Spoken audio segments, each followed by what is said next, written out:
संतवाणी गाने में कहते हैं कि गाली देने को मना नहीं करते, कहते नहीं बड़ा अच्छा किए। लेकिन अंगद देव जी महाराज सत्संग का संस्कार दिए, शुभ संस्कार दिए अपने पूरे परिवार को। हमारे गुरु महाराज कहते हैं पहले आप सत्संग को पकड़ लीजिए और धीरे धीरे यह सत्संग आपको पकड़ होगा, तो आपको सत्संग के बिना नहीं रहा जाएगा। तो वही अंगद देव जी महाराज पूरे परिवार को सत्संग पकड़ा दिए। उनके पूरे परिवार के सदस्य सत्संग के बिना नहीं रहते थे। तो कुछ दिनों के बाद अंगद देव जी महाराज की पुत्री सयानी हुई, तो अंगद देव जी महाराज अपनी पुत्री का विवाह अमरदास के पुत्र से कर दी। तो जब अंगद देव जी महाराज की पुत्री अमरदास जी के यहाँ रहने लगी, तो वहाँ भी यानी ससुराल में जाकर भी सत्संग करती थी, बड़ी प्रेम से संतवाणी को गाती थी। अमरदास जी बगल में बैठकर सुनने मेरे को बड़ा आनंद लगा। तो जब सत्संग समाप्त की तो अमरदास जी पूछते हैं कि तुमने यह संतवाणी कहाँ सीखी है? तो उनकी पुत्रहु कहती है जब मैं पिताजी के यहाँ थी तो पिताजी प्रतिदिन सत्संग करती थी और हम लोगों से संतवाणी गवाती थी, वहीं पर सीखी। तो अमरदास जी बराबर तीर्थों में जाते थे, धामों में जाते थे और खास करके वे विमला देवी की पूजा करने के लिए साल में एक बार जरूर जाती थी।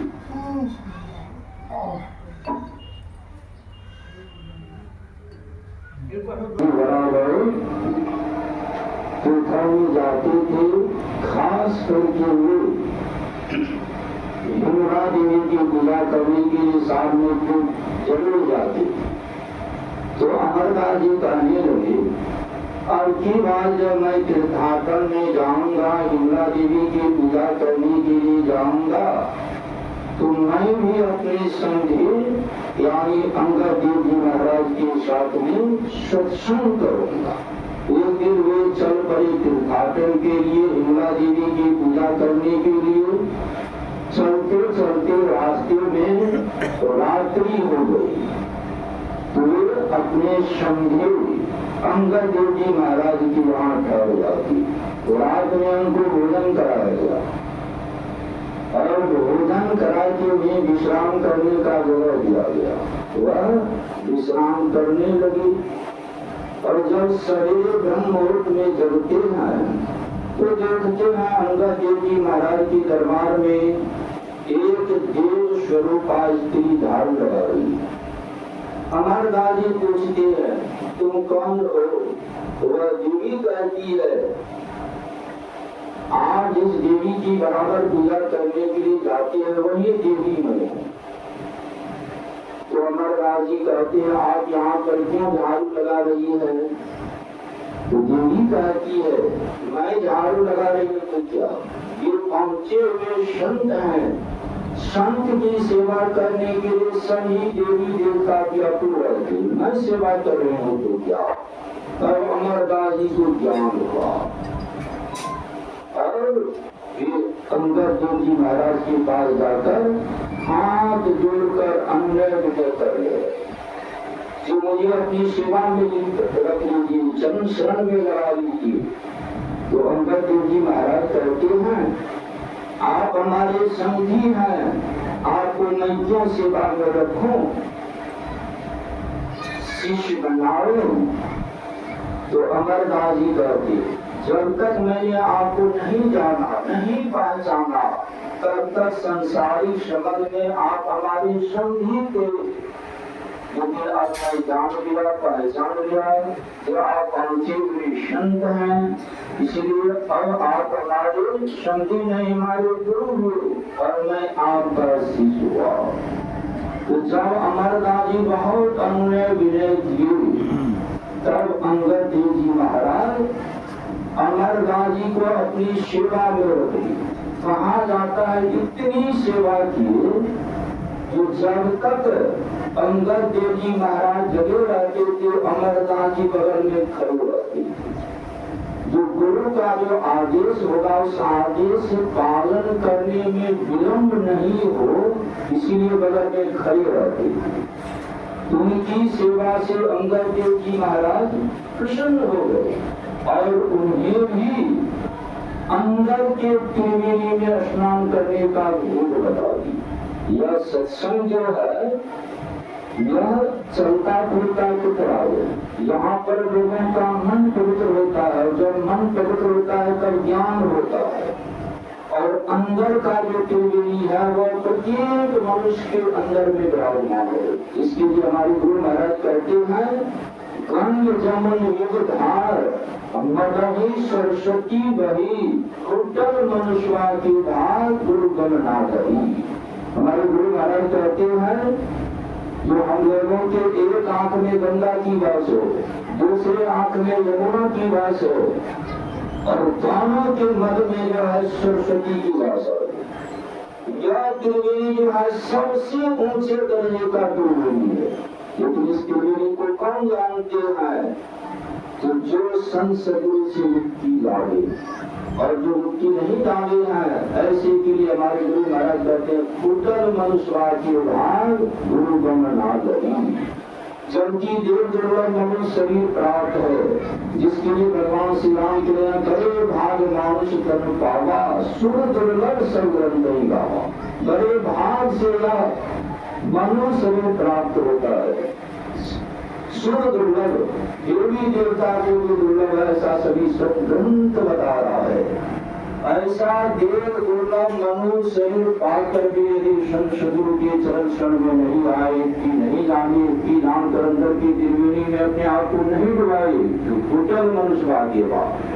वह मनुष्य अपने भाग को खोल लेता है और हागी बन जाता है।